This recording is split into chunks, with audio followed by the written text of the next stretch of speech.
Hello viewers, আসসালামু আলাইকুম। সবাইকে স্বাগত জানাচ্ছি আমাদের আজকের প্রোগ্রামে। তো বন্ধুরা, আজকে আমরা চতুর্থ শ্রেণীর গণিত 56তম ভিডিও টিউটোরিয়ালে হাজির হয়েছে। আমরা যে পৃষ্ঠায় কথা বলছি সেটা হচ্ছে 141 পৃষ্ঠা। এটা হচ্ছে 40 পৃষ্ঠা, এর নিচের পৃষ্ঠাটা, অর্থাৎ এই পৃষ্ঠাটায় আমরা কথা বলছি 141 পৃষ্ঠা। তো বন্ধুরা, এর আগেও কিন্তু আমরা যে ভিডিওগুলো করেছি সেটা হচ্ছে 55টা ভিডিও আছে। তো সেই ভিডিওগুলো যদি দেখতে চান তাহলে উপরে কর্নারে লেখা আছে আই বাটন, সেই আই বাটনে চাপ দিয়ে চাইলে আমাদের আগের ভিডিওগুলো দেখে আসতে পারেন। তো যাই হোক, এটা হচ্ছে আমাদের অধ্যায়টা হচ্ছে 12 অধ্যায়। তো এখন আমরা চলে যাচ্ছি আমাদের আজকের আলোচনায়। তো এখন বন্ধুরা লক্ষ্য করো, এই জায়গাটায় এখানে যেটুকু বলেছে যে ডানের সারণীতে মিতার শ্রেণীর শিক্ষার্থীরা কতজন কোন প্রাণী পছন্দ করে তার বিবরণ দেয়া আছে। স্তম্ভ লেখটি আঁকি। তো স্তম্ভ লেখ এটা আঁকতে হবে। তো এই যে পাশের একটা চিত্র আছে, এইটা কিন্তু একটা স্তম্ভ লেখ আঁকা হবে এখানে। তো কিভাবে আঁকবো সেই বিষয়ে কথা বলছি বন্ধুরা। তো বন্ধুরা, একটি বিষয়, যারা চ্যানেলটি আমাদের এখনো সাবস্ক্রাইব করেনি, বিশেষ রিকোয়েস্ট করবো চ্যানেলটি সাবস্ক্রাইব করে এবং বেল বাটনে চাপ দিয়ে রাখবে। যখন আমরা পরবর্তীতে এই জাতীয় ভিডিও আপলোড করব তার নোটিফিকেশন পেয়ে যাবে। তো বন্ধুরা, চলে যাচ্ছে আমাদের আলোচনায়। তো এই জায়গাটায় এখানে দেওয়া আছে একটা বিবরণী, যে এর আলোকে, এই বিবরণীর আলোকে কিন্তু আমাদের ছকটা তৈরি করতে হবে বা স্তম্ভ লেখটি তৈরি করতে হবে। তো এখানে প্রাণী, বাঘ, হাতি, তারপরে হচ্ছে জলহস্তী, সিংহ, চিতাবাঘ, এগুলো সংখ্যা দেয়া আছে। তো আমরা প্রথমেই লেখচিত্র অঙ্কনের জন্য কি করব, যে স্কেল দিয়ে, আবার বলছি স্কেল এবং পেন্সিল দিয়ে সোজা করে এভাবে একটা লাইন ড্র করব। আচ্ছা, সেটা নাম দিয়েছিল হচ্ছে ক। আমি আবার একটু দেখি, সেটা লাইন দিয়েছিল হচ্ছে ক। এই যে এখানে আছে ক এবং এখানে হচ্ছে খ। প্রথমে স্কেল এবং পেন্সিল ব্যবহার করে একটা সোজা লাইন টেনেছে, সেই লাইনটা হচ্ছে এইটা এবং এটার নাম হচ্ছে ক খ। তারপরে বন্ধুরা ঠিক আবার স্কেল ধরে সোজাভাবে একটা লাইন ড্র করেছে, সেই লাইনটা হচ্ছে এইটা। তো এখন এই লাইন দুইটা কিন্তু একদম সোজা। তো সোজা লাইন, এখন এই জায়গাটায় যে কোণটা উৎপন্ন হলো সেটা হচ্ছে 90 ডিগ্রি কোণ। 90 ডিগ্রি মানে কি, যে একটা রেখার উপরে আরেকটা রেখা সোজাভাবে অবস্থান করেছে, এটা প্রকাশ করে। তো বন্ধুরা, এখন আমরা এইটুকু আঁকা শেষ।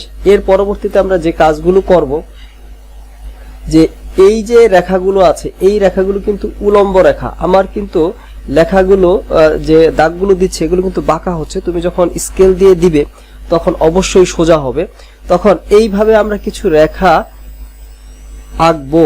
তো এই যে রেখাগুলো আমরা আঁকতেছি, এই রেখাগুলোকে বলা হয় উলম্ব রেখা। এবং এই রেখার মধ্যবর্তী দূরত্ব, অর্থাৎ এখান থেকে এই জায়গার যে দূরত্ব এবং এখান থেকে এই জায়গার যে দূরত্ব, এই দূরত্বগুলো কিন্তু সেম। অর্থাৎ আমরা এটা যেভাবে আঁকবো সেটা আরেকবার একটু বলছি। তাহলে আমরা কি করলাম, আবার একটু দেখো, আমরা এখানে একটা রেখা ড্র করেছি, এই হচ্ছে রেখা। আবার এখানে আরেকটা রেখা ড্র করেছে, এটা কিন্তু সোজা হবে। তারপরে উলম্ব রেখা বরাবর, অর্থাৎ এইভাবে, এইটা উলম্ব রেখা। এরকম আমরা সমদূরবর্তী উলম্ব রেখা তৈরি করব। কতগুলো, এখন কয়টা তৈরি করব একটু লক্ষ্য করো। এখানে আমাদের প্রাণী আছে কয়টা, একটা, দুইটা, তিনটা, চারটা, পাঁচটা। আমাদের 5 ধরনের প্রাণী আছে। তো এই জন্য আমরা যেটা করব, আমরা 10টা লাইন দিব। এভাবে উলম্ব রেখা আঁকবো হচ্ছে 10টা। আমাদের হইলো কয়টা, একটা, দুইটা, তিনটা। এভাবে আমরা 4টা, 5টা, 6টা, 7টা, 8টা, 9টা এবং 10টা। তোমরা এভাবে আঁকতে থাকবে। এখন আমি যেভাবে করতেছি, আমার আসলে করার সিস্টেমের কারণে কিন্তু আমার লেখাগুলো, মানে লাইনগুলো এলোমেলো হয়ে যাচ্ছে। তোমাদের কিন্তু এলোমেলো হবে না, তোমরা একদম সোজা স্কেল দিয়ে ধরে সোজা আঁকবে। এই যে আমাদের এখানে বের হয়ে গিয়েছে, এরকম কিন্তু বের হবে না। তো বন্ধুরা, তার পরবর্তীতে কি করবে, এই রেখাগুলো হচ্ছে উলম্ব রেখা, তারপরে এই রেখাগুলো হচ্ছে আনুভূমিক রেখা এবং সমদূরবর্তী, অর্থাৎ এই যে এই রেখাটা নিচে জিরো পজিশন, এই জিরো পজিশনের যে রেখা এইটা, তার উপরের যে পজিশন এইটা, এই রেখা দুইটা হচ্ছে আনুভূমিক রেখা এবং সমদূরবর্তী আনুভূমিক রেখা। এইরকম সমদূরবর্তী আমরা আনুভূমিক রেখা আঁকবো। আমার কিন্তু আঁকাটা খুবই বিশ্রী হচ্ছে এবং একটার সাথে একটা লেগে যাচ্ছে, তোমাদের কিন্তু এরকম লাগবে না কখনোই। তোমরা একদম সোজা আঁকবে স্কেল ধরে, কারণ আমি যেভাবে করতেছি আমার কাজ করার সিস্টেমের কারণে এরকম হচ্ছে। তো যাই হোক, এর পরবর্তীতে এইগুলো এঁকে ফেলবে। এখানে ঠিক যেভাবে ছকটা দেওয়া আছে ঠিক এভাবে আঁকবে। এখানে ঠিক যেভাবে ছকটা দেওয়া আছে এভাবে আঁকবে। আচ্ছা, আঁকার পরে এর পরবর্তীতে কি কাজ করবে সেটা একটু বলছি। এর পরবর্তীতে যে কাজটুকু করবে, এখানে এই যে বাঘ আছে, তাহলে শিক্ষার্থীর সংখ্যা আমরা এখানে এভাবে কয়টা দাগ দিব, এটা একটা প্রশ্ন, যে আমরা এই যে এইভাবে আনুভূমিক যে দাগগুলো দিয়েছিলাম এরকম কয়টা দাগ দিব। তো বন্ধুরা আমি আরেকবার একটু বলছি, দেখো এখানে কিন্তু বের হয়ে গিয়েছে আমার, কিন্তু তোমাদের কিন্তু এখানে বের হবে না, একদম সোজা এখানে যেভাবে এই যে আমাদের এখানে যেভাবে ড্র করেছে এইভাবেই কিন্তু আমাদের ড্র করতে হবে। তো তারপরে বন্ধুরা লক্ষ্য করো, এখানে বাঘ আছে, এখানে সবচেয়ে বেশি প্রাণী কোনটা আছে লক্ষ্য করো। প্রথম একটা প্রাণী আছে 9টা, তারপর আছে 11টা, তারপরে 4টা, 7টা, 3টা, তো মোট 11। এখানে দেখা যাচ্ছে 11 যেটা সেটাই হচ্ছে বেশি। অর্থাৎ আমরা যেটা করতে পারি সেটা হচ্ছে যে 11 এরপরে আমরা 2 ঘর বাড়িয়ে লিখতে পারি, 11 পরে 12, 13, তো এখানে আমরা 13টা দাগ দিতে পারি, 1, 2, এভাবে আমরা 13টা দাগ দিতে পারি। তো 13টা না দিয়ে আমরা অর্থাৎ এখানে যে 11টা যেটা থাকবে, সর্বোচ্চ যেটা থাকবে তার থেকে 1টা বা 2টা আমরা বেশি দিব, বিষয়টা হচ্ছে এইটা। তো তারপরে বন্ধুরা লক্ষ্য করো, এর পরবর্তীতে আমরা কি করব সেই কাজটুকু বলছি। পরে যে কাজটুকু করা হবে সেটা হচ্ছে যে এই যে বাঘ আছে, তো আমরা প্রথমে এখানে বাঘ লিখলাম, তারপর লিখবো কি এখানে হাতি লিখবো, তারপরে জলহস্তী লিখবো, তারপরে এখানে হচ্ছে সিংহ লিখবো, তারপরে এখানে হচ্ছে চিতাবাঘ লিখবো। আচ্ছা, এগুলো লেখা শেষ হয়ে গেল।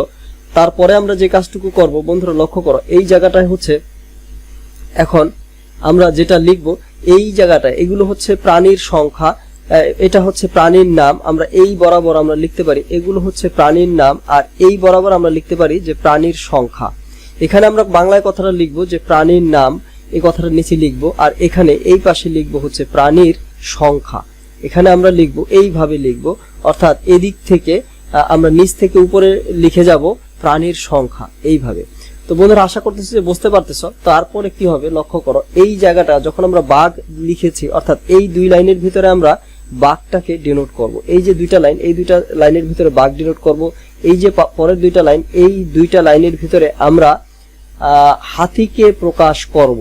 তারপর পরের যে 2টা লাইন, এই যে এই 2টা লাইন, এই 2টা লাইনের ভিতরে অর্থাৎ এখানে যে 2টা লাইন, এই 2টা লাইনের ভিতরে আমরা পরবর্তীতে আছে কি জলহস্তী, এগুলাকে প্রকাশ করব।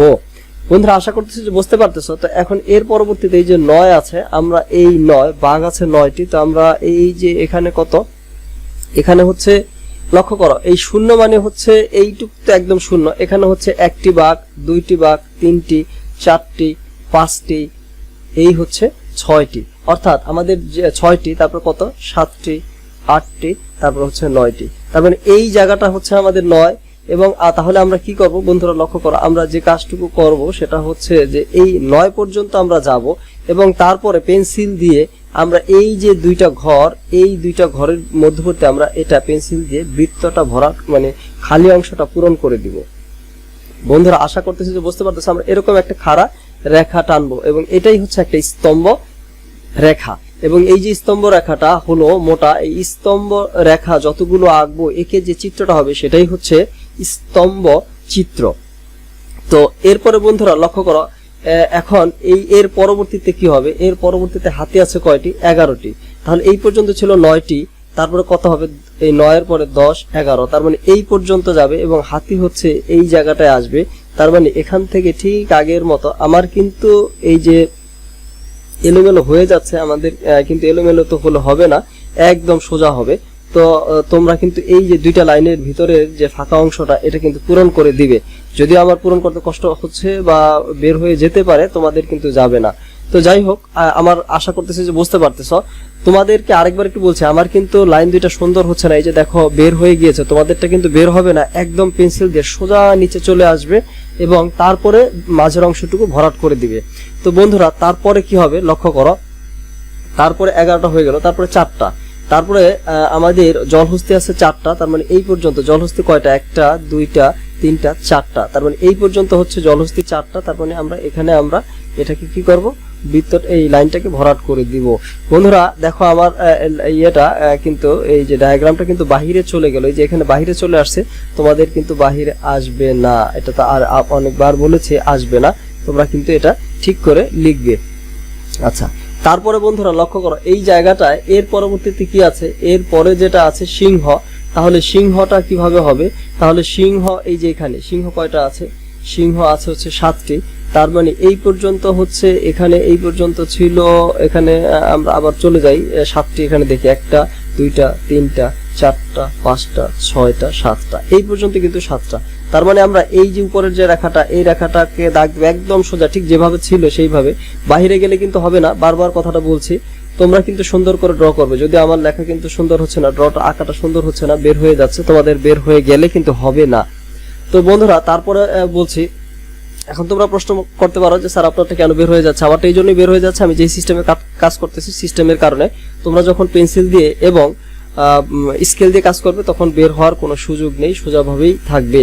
তারপরে বন্ধুরা লক্ষ্য করো, পরে আছে চিতাবাঘ। চিতাবাঘ আছে হচ্ছে 3টি, তারপরে এই যে এখানে হচ্ছে চিতাবাঘ 1টি, এই 2টি, 3টি, অর্থাৎ এই পর্যন্ত আমরা প্রকাশ করা হচ্ছে 3টি। আমরা এইভাবে তাহলে কি করব, এভাবে আমরা এইটাকে ভরে দিব। তো বন্ধুরা আশা করতেছি যে বুঝতে পারতেছো। দেখো আমারটা কিন্তু এই ক্ষেত্রে কিন্তু বের হয়ে গেল, তোমাদেরটা কিন্তু বের হয়ে যেতে পারবে না। অর্থাৎ দুইটা রেখা, এই যে এই একটা রেখা এই একটা রেখা, দুইটা রেখার মধ্যবর্তী কিন্তু থেকে যাবে রেখা যেটা ড্র করবে। এই যে এখানে একটু বের হয়ে গেছে, আমি আবার একটু মুছে দেওয়ার চেষ্টা করতেছি। বন্ধুরা আশা করতেছি যে আমি যা বুঝাতে চাচ্ছি তোমরা বুঝতে পারতেছো। তো এখন এইটুকু তো আমাদের হয়ে গেল। তার এরপরে অর্থাৎ আমরা এই যে যেটা ড্র করলাম, এই যে এখানে দেখো বন্ধুরা, এখানে আমরা যেটা ড্র করলাম, হ্যাঁ এটা ড্র করা হয়েছে। তো এখন এইটাই কিন্তু আমাদের তাহলে স্তম্ভ লেখ চিত্র আঁকা হলো। তো এইটুকু, তার মানে আমরা এই জায়গাটায় যা লিখেছি যা করেছি তার সাথে আর যেটা লিখতে হবে, নিচে লিখতে হবে যে প্রাণীর নাম। এই জায়গাটায় আমরা লিখবো যে প্রাণীর নাম, আর এই জায়গাটায় এখানে আমরা লিখবো হচ্ছে প্রাণীর সংখ্যা।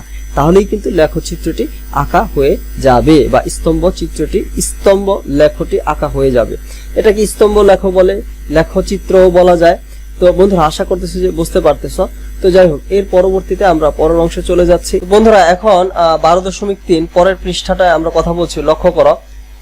সেটা কি বলেছে যে নিচের সারণীটি একটি দোকানের বিভিন্ন সবজি বিক্রয়ের একটি মেমো, প্রতিটি সবজির মোট পরিমাণকে সংখ্যায় প্রকাশ করো। তো এইখানে এটা কিন্তু আমাদের হচ্ছে সবজি বিক্রয়ের একটা মেমো। তো এই যে এগুলো কিন্তু হচ্ছে সবজির নাম, লেবু, বাঁধাকপি, ফুলকপি, কুমড়া, আর এগুলো হচ্ছে টালি চিহ্ন। এগুলো কিন্তু আমরা এর আগে দেখে এসেছি, টালি চিহ্ন, এবং এইখানে আমাদের সংখ্যা বসাতে হবে। তো এখন আমাদের কাজটা হচ্ছে এখানে সংখ্যা বসানো। তো আমরা সংখ্যা বসাই কিভাবে? বন্ধুরা লক্ষ্য করো, এই একটা দাগ, দুইটা দাগ, তিনটা দাগ, 4টা দাগ, এই 4টা দিয়ে কিন্তু 4টা সংখ্যাকে বোঝানো হয়েছে, এবং পরবর্তীতে এরকম একটা দাগ দিয়ে বোঝানো হচ্ছে এখানে 5টা আছে। এখানে কয়টা আছে? 5টা আছে। তো তার মানে এইরকম, এই যে দেখো এখানে 5টা, এখানে 5টা, এখানে 5টা, এখানে 5টা, এখানে 5টা, এখানে 5টা, এখানে 5টা, এখানে 5টা, এখানে 5টা, এই পর্যন্ত কিন্তু 5টা 5টা করে আছে। অর্থাৎ এইখান থেকে শুরু করে এই পর্যন্ত 5টা 5টা করে আছে, আর এখানে আছে 3টা। তাহলে কয়টা 5টা করে আছে সেটা আমরা বের করি। লক্ষ্য করো কয়টা 5টা, তার মানে একটা, তারপর হচ্ছে 2টা, তারপর হচ্ছে 3টা, 4টা, 5টা, 6টা, 7টা, 8টা, 9টা। তার মানে 9টা আছে, প্রত্যেকটা আছে কয়টা? 5টা করে। তাহলে 5 নং হচ্ছে কত? 45। 5 নং কিন্তু 45। এই 45-এর সাথে আরো 3টা যোগ হবে, 45। তার সাথে যদি আমরা 3 যোগ করি, দেখো 45, 46, 47, 48। তার মানে এখানে যেটা হবে সেটা হবে 48। এবং তোমরা এই জায়গাটাই লিখবে। এখন বাঁধাকপি কয়টি আছে লক্ষ্য করো, এখানে হচ্ছে 1টি, তারপর হচ্ছে 2টি, তারপর 3টি, 4টি, 5টি। তার মানে 5টি করে আছে এখানে, আবার 5টি। তাহলে হচ্ছে 5 5 25, 25 আর এখানে হচ্ছে 2, 25 আর 2 হচ্ছে 27। তার মানে এখানে হচ্ছে 27টি। তারপরে বন্ধুরা লক্ষ্য করো, এই জায়গায় ফুলকপি কয়টি আছে? 1টা, 2টা, 3টা, 4টা, 5টা, 6টা, 7টা। তার মানে 5 গুণ হচ্ছে 7, তার মানে হচ্ছে 5 7 35টি হচ্ছে এই ফুলকপি। কুমড়া কয়টি আছে লক্ষ্য করো, এখানে 5টি, এখানে 5টি, 1 2, 5 দুগুণ হচ্ছে 10, আর এখানে আছে কিন্তু 4টি। তাহলে 10 আর 4 14, তার মানে এখানে হচ্ছে 14। তো তোমরা কিন্তু এই যে ভিতরে লিখবে, আমার কিন্তু বাইরে চলে গেছে, কারণ আমি যে সিস্টেমে কাজ করতেছি সিস্টেমের কারণেই আসলে এরকম হচ্ছে। তো যাই হোক বন্ধুরা, এখন বিষয়টা হচ্ছে এরকম, আমি আস্তে আস্তে লিখলে এরকম হতো, তাহলে অনেক সময় লাগতো, সেজন্য আমি দ্রুত বোঝানোর চেষ্টা করতেছি বন্ধুরা।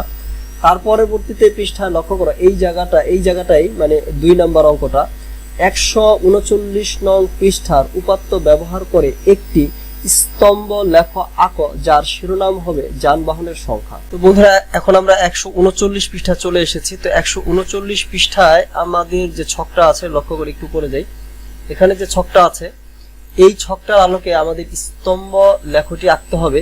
তো স্তম্ভ চিত্র বা লেখটি যখন আঁকবো তখন কিন্তু আমাদের এখানে সংখ্যাটা লিখে আসতে হবে। তো আমরা সংখ্যাটা আগে দাঁড় করাই, তারপরে আমরা কাজটুকু করি। তো বন্ধুরা এখন আমরা যে কাজটুকু করব লক্ষ্য করো, সেটা হচ্ছে যে উপরের এই যে ছকটা আছে, এই ছক বা বিবরণী, এই বিবরণীর আলোকে একটি স্তম্ভ চিত্র আঁকবো। তো স্তম্ভ চিত্র কিভাবে আঁকবো সেইটুকু নিয়ে কথা বলছি। তো এখন আমরা এভাবে স্কেল দিয়ে ধরে সোজা রেখা টেনেছি এবং এভাবে আরেকটা সোজা রেখা টেনেছি। তো এইটা হচ্ছে নাম দিয়েছি ক খ এবং উপরে দিয়েছি ক গ। তাহলে সমদূরবর্তী উলম্ব রেখা টেনেছি। এই যে রেখা, এটা একটা রেখা, এটা একটা রেখা, এটা একটা রেখা, এগুলো হচ্ছে উলম্ব রেখা। কয়টি উলম্ব রেখা আঁকবো বন্ধুরা লক্ষ্য করো। এখানে আমাদের যানবাহনের যে সংখ্যাটা আছে কয়টি, মানে একটা, দুইটা, তিনটা, চারটা, পাঁচটা, 5 ধরনের যানবাহন আছে। তাহলে 5 ধরনের 5কে যদি আমরা 2 দিয়ে গুণ করি পাবো 10। ঠিক এই 10 পাওয়ার জন্য অর্থাৎ আমরা 10টি উলম্ব রেখা আঁকবো। তাহলে এই একটা, দুইটা, তিনটা, চারটা, পাঁচটা, ছয়টা, সাতটা, আটটা, নয়টা, 10টা, এগুলা হচ্ছে উলম্ব রেখা এবং সমদূরবর্তী উলম্ব রেখা আঁকা হয়েছে 10টি।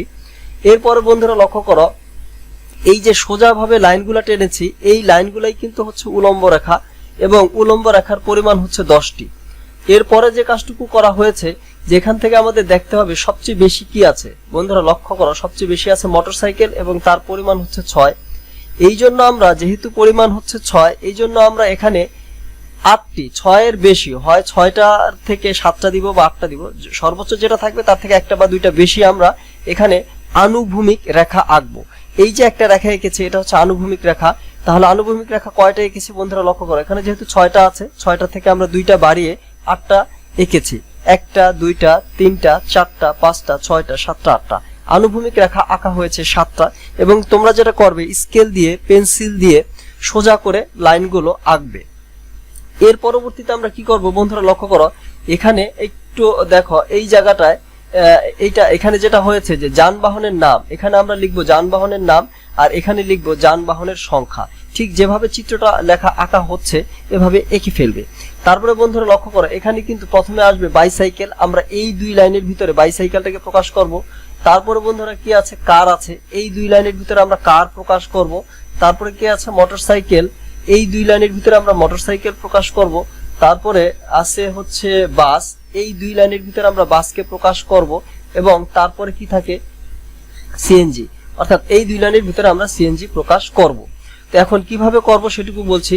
তো আমরা এখানে কথাটা লিখবে, এখানে কিন্তু বাঁকা করে কথাটা লিখবে, নিচ থেকে উপরের দিকে লিখবে। এখানে আমরা কি লিখবো বাইসাইকেল। আমার লিখতে সমস্যা হচ্ছে জন্য আমি লিখলাম না, এখানে লিখবে বাইসাইকেল। তারপর এখানে যেটা লিখবে, এই জায়গাটায় লিখবে হচ্ছে তোমরা কার। তারপরে লিখবে, এখানে লিখবে হচ্ছে মোটরসাইকেল। তারপর এখানে লিখবে বাস, এখানে লিখবে সিএনজি। এই কথাগুলো লিখে নেবে, আমি এখানে লিখলাম না। তো তারপরে বন্ধুরা লক্ষ্য করো, বাইসাইকেল কয়টি আছে, 3টি। তার মানে এখান থেকে এই পর্যন্ত এটা কিন্তু শূন্য দাগ, এই পজিশনটা হচ্ছে শূন্য। তারপরে এখান থেকে 1, 2, 3, 4, 5, 6, 7, 8 এভাবে এখানে কিন্তু 8টি প্রকাশ করতেছে। আর এখানে যানবাহনের সংখ্যা, এই 2টা দিয়ে একটা কে প্রকাশ করতেছি। তো বন্ধুরা এখানে আমরা প্রথমে কি বলতেছি, বাইসাইকেল। তো বাইসাইকেল কয়টি আছে লক্ষ্য করো, এখানে হচ্ছে শূন্য। তার মানে এখানে এইটা হচ্ছে 1টা, 2টা, 3টা, এই পর্যন্ত দাগ যেটা চলে আসবে এটা হচ্ছে 3টা। তো আমরা এইটাকে যদি মার্ক করি, অর্থাৎ এই জায়গাটাকে আমরা পূরণ করে দেব, যেটা পূরণ করা আছে অলরেডি, এটা পূরণ করে দিব আমরা হচ্ছে 3টি। এই পর্যন্ত বোঝা যাচ্ছে যে এখানে 3টি বাইসাইকেল আছে। তারপরে বন্ধুরা এখানে হচ্ছে কার আছে হচ্ছে 5টি। দেখো এখানে হচ্ছে 3টি, তারপর 4টি, তারপর 5টি। এইটা হচ্ছে কার আছে 5টি। এভাবে কিন্তু তোমরা পেন্সিল দিয়ে এবং স্কেল দিয়ে পূরণ করে দিবে। আমার এই যে ডায়াগ্রামটা এঁকেছি সেটা আগেরটা থেকে একটু ভালো হলো, এখানেও কিন্তু একটু বের হয়ে গিয়েছে। তোমাদের কিন্তু বের হলে হবে না, একদম সুন্দর করে আঁকতে হবে। তো যাই হোক বন্ধুরা, আশা করতেছি যে বুঝতে পারতেছো। তারপরে কি হবে, তারপরে যেটা হবে সেটা হচ্ছে মোটরসাইকেল। মোটরসাইকেল আছে 6টি, এই পর্যন্ত দেখো 5টি, তার মানে এক ঘর বাড়ালেই হয়, এই পর্যন্ত হচ্ছে 6টি।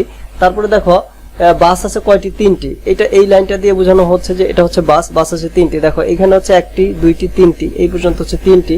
তারপরে হচ্ছে সিএনজি আছে 1টি, অর্থাৎ এক ঘর, প্রথম ঘরটাই হবে, সিএনজি আছে 1টি। তো তার মানে এখানে আমরা লিখবো যানবাহনের সংখ্যা। আর নিচে কি লিখেছি বন্ধুরা লক্ষ্য করো, নিচে লিখেছি কিন্তু আমরা যানবাহনের নাম। আমরা নিচে লিখেছি যানবাহনের নাম এবং উপরে লিখেছি যানবাহনের সংখ্যা। আর এটা হবে হচ্ছে যানবাহনের লেখচিত্র। আমি লিখব লেখচিত্র, লিখে 2টা ফোঁটা দেব, যেটা হচ্ছে কোলন। তারপরে লিখব যানবাহনের সংখ্যা। আর এখানে যেভাবে এঁকেছি ঠিক এভাবেই এঁকে ফেলবো। তো বন্ধুরা আশা করতেছি যে বুঝতে পারতেছো। তো বন্ধুরা এর পরবর্তীতে আমরা নতুন কোন চ্যাপ্টার দিয়ে শুরু করলে তোমাদের জন্য ভালো হয় আমাদেরকে অবশ্যই কমেন্ট লিখে জানাবে, আমরা সেভাবে নতুন চ্যাপ্টার দিয়ে কাজ করার চেষ্টা করব। তো আমাদের আরেকটু বাকি আছে, সেটুকু এখনই আমরা শেষ হয়ে যাবে। এখন আমরা 3 নাম্বারটি লক্ষ্য করে বন্ধুরা নিচের চিত্র দুইটি তুলনা করো, দুইটি চিত্রকে কি স্তম্ভ লেখো বলতে পারো, সহপাঠীদের সাথে আলোচনা করো এবং নিজের মতামত দাও। তো এই দুইটা চিত্র, এই একটা চিত্র আর এই আরো একটা চিত্র, এই দুইটা আমাদের এখন লক্ষ্য করতে হবে। এটা হচ্ছে শিক্ষার্থীর সংখ্যা এবং কলা। তো এইভাবে যদি বলি কলা পছন্দ করো কতজন, এই পর্যন্ত হচ্ছে 10 জন, এখানে 10 আছে। তারপর 11, 12, 13, 14, তার মানে 14 জন শিক্ষার্থী কলা পছন্দ করে। আপেল পছন্দ করে হচ্ছে 10 আর 2 12 জন। কমলা পছন্দ করে হচ্ছে 9 জন, কারণ এই পর্যন্ত হচ্ছে 10, 9 জন। এখানে হচ্ছে 5, 6 জন পেয়ারা পছন্দ করে এবং 3 জন হচ্ছে এবং অন্যান্য ফল পছন্দ করে। এইটা থেকে আমরা এইটুকু বুঝতে পারি। তো ঠিক একই কথাটা আমরা এই চিত্র থেকে বুঝতে পারি কিনা সেটা একটু লক্ষ্য করতে হবে। তো এই চিত্রটার ভিতরে যে পছন্দের ফল, এইটা এখানে না লিখে আমরা পছন্দের ফলটা এখানে লিখতে পারতাম। আর এটা শিরোনাম হতো যে পছন্দের ফলের লেখচিত্র, পছন্দ ফলের লেখচিত্র। আর নিচে আমরা এই পছন্দের ফল এই কথাটা নিচে লিখতে পারতাম, কারণ পছন্দের ফলটা কিন্তু আছে নিচে, এই যে কলা এইগুলো। তো এই জন্য আমরা পছন্দের ফলটা নিচে লিখতে পারতাম। তো এইটা হচ্ছে একটা বিষয়। আরেকটা হচ্ছে যে এই পরবর্তী যে চিত্রটা আছে এটা দিয়ে কিন্তু সেম জিনিসই প্রকাশ করতেছে। তো এখানে কোথায় কি একটু সমস্যা আছে একটু বলে দিচ্ছি বন্ধুরা, লক্ষ্য করো। এখানেও কিন্তু 0 থেকে 10 এই পর্যন্ত হচ্ছে 10, তারপর 11, 12, 13 এই পর্যন্ত এইভাবে ঘরগুলো চলে গিয়েছে। তো এখন এইখানে কিন্তু এগুলো কি শিক্ষার্থীর সংখ্যা আর পছন্দের ফল। লক্ষ্য করো এখানে কিন্তু শিক্ষার্থীর সংখ্যা আবার উপরে দিয়েছে পছন্দের ফল। এইটা কিন্তু আসলে সমস্যা হচ্ছে যে আসলে পছন্দের ফল এবং শিক্ষার্থীর সংখ্যা দুইটাতে একই জায়গায় চলে গিয়েছে। তাহলে পছন্দের ফল এই কথাটা এখানে না লিখে এইটা লিখতে হতো এই দিকে, পছন্দের ফল আর শিক্ষার্থীর সংখ্যা যেখানে আছে যেভাবে আছে থাকবে। তাহলে আমাদের এই চিত্রটায় সমস্যাটা কি হয়েছে যে পছন্দের ফল এই কথাটা আমরা এই বরাবর লিখবো, কারণ পছন্দের ফল তো হচ্ছে এগুলো। তো এখন এরপরে বন্ধুরা শিক্ষার্থীর সংখ্যা, এইদিকে হচ্ছে শিক্ষার্থীর সংখ্যা। তো এখন আগের চিত্রটা দেখো, শিক্ষার্থীর সংখ্যা যখন এখানে হচ্ছে 10 জন, তারপর 11, 12, 13, 14, এই 14 জন শিক্ষার্থী, এটা দিয়ে বোঝাচ্ছে হ্যাঁ 14 জন শিক্ষার্থী কলা পছন্দ করে। তারপরে এটা হচ্ছে কত, এটা হচ্ছে 10 আর 2 12, 12 জন শিক্ষার্থী আপেল পছন্দ করে, এটাও বোঝা যাচ্ছে। কমলা পছন্দ করে হচ্ছে 9 জন, এটা বোঝা যাচ্ছে। পেয়ারা পছন্দ করে হচ্ছে 6 জন, সেটা বোঝা যাচ্ছে, এবং অন্যান্য 3 জন। অর্থাৎ এই চিত্রটা আর এই চিত্রটা ঠিক এক্স্যাক্টলি সেম, কিন্তু যেটুকু সমস্যা আছে সেটা হচ্ছে পছন্দের ফল এই চিত্রটায় এটা এখানে লিখতে হবে, তাহলেই কিন্তু দুইটা চিত্র এক হয়ে যাচ্ছে। এবং এই জায়গাটা এটা শিরোনাম হবে যে পছন্দের ফল লেখচিত্র কোলন দিয়ে পছন্দের ফল। আবার এখানেও লিখতে পারি লেখচিত্র কমা কোলন দিয়ে পছন্দের ফল এর লেখচিত্র। তো এইভাবে আসলে আমরা এই দুইটার ভিতরে যদি তুলনা করতে বলে এইভাবে আমরা তুলনা করতে পারি। তো বন্ধুরা ইতিমধ্যেই তো আমরা চ্যাপ্টারটি শেষ করে ফেললাম। তো এই চ্যাপ্টারটি যদি এখনো ভালোভাবে না বুঝো সেই ক্ষেত্রে রিকোয়েস্ট করবো এই ভিডিওটি বারবার টেনে দেখো, আশা করি অবশ্যই বুঝে যাবে। আর আমার যে লেখা সুন্দর হয়নি তো সেই জন্য আগেই ক্ষমা চেয়ে নিচ্ছি, সরি। তো আসলে আমি যেই সিস্টেমে কাজ করি সেই সিস্টেমের জন্য আসলে সমস্যা এরকম হচ্ছে। তো তোমরা যখন কাজ করবে অবশ্যই ভালো করে লিখবে, ফাঁকা ফাঁকা করে লিখবে, তাহলে পরীক্ষা অবশ্যই ভালো নাম্বার পাবে। আমি কিন্তু এখানে সত্যিকার অর্থে বোঝানোর চেষ্টাই করেছি, আমার লেখা সুন্দর হলো না কিরকম হলো সেইটার দিকে আমি লক্ষ্য না রেখেই কাজ করতে হয়েছে, কারণ হচ্ছে যে আমার সিস্টেমের কারণে, এটা বারবার বলেছি। তো যাই হোক বন্ধুরা, এর পরবর্তীতে কোন চ্যাপ্টার দিয়ে শুরু করলে ভালো হয় আমাদেরকে অবশ্যই কমেন্ট লিখে জানাবে। আর ভিডিওটি শেষ পর্যন্ত কেমন লাগলো, বুঝতে পারতেছো কিনা বা কোথাও যদি সমস্যা থেকে থাকে সেটাও কমেন্ট লিখে জানাবে। তো বন্ধুরা যাই হোক ভালো থাকবে, আমাদের এই ভিডিওগুলো নিয়মিত দেখবে। আরেকটি বিষয়, যারা চ্যানেলটি এখনো সাবস্ক্রাইব করনি বন্ধুরা, শেষবারের মতো রিকোয়েস্ট করবো চ্যানেলটি অবশ্যই সাবস্ক্রাইব করবে এবং বেল বাটনে চাপ দিয়ে রাখবে। আর তুমি যদি চাও তোমার মতো অন্যরা উপকৃত হোক সেই ক্ষেত্রে অবশ্যই শেয়ার বাটনে চাপ দিয়ে রাখবে। আরেকটি বিষয় বন্ধুরা, যদি তুমি এই ভিডিওটির মাধ্যমে 1% উপকৃত হয়ে থাকো সেই ক্ষেত্রে অবশ্যই একটা লাইক করবে এবং চ্যানেলটি সাবস্ক্রাইব করে শেষ পর্যন্ত সাথেই থাকবে বেল বাটনটি চাপ দিয়ে, কারণ হচ্ছে তাহলে আমরা পরবর্তীতে এই জাতীয় ভিডিও করার চেষ্টা করব যেটা তোমাদের জন্য অবশ্যই হেল্পফুল হবে। তো যাই হোক বন্ধুরা ভালো থাকবে এবং আমাদের ভিডিওগুলো নিয়মিত দেখবে এই আশাবাদ ব্যক্ত করে এখনকার মতো বিদায় নিচ্ছে। খোদা হাফেজ, আসসালামু আলাইকুম ওয়া রাহমাতুল্লাহি ওয়া বারাকাতুহু।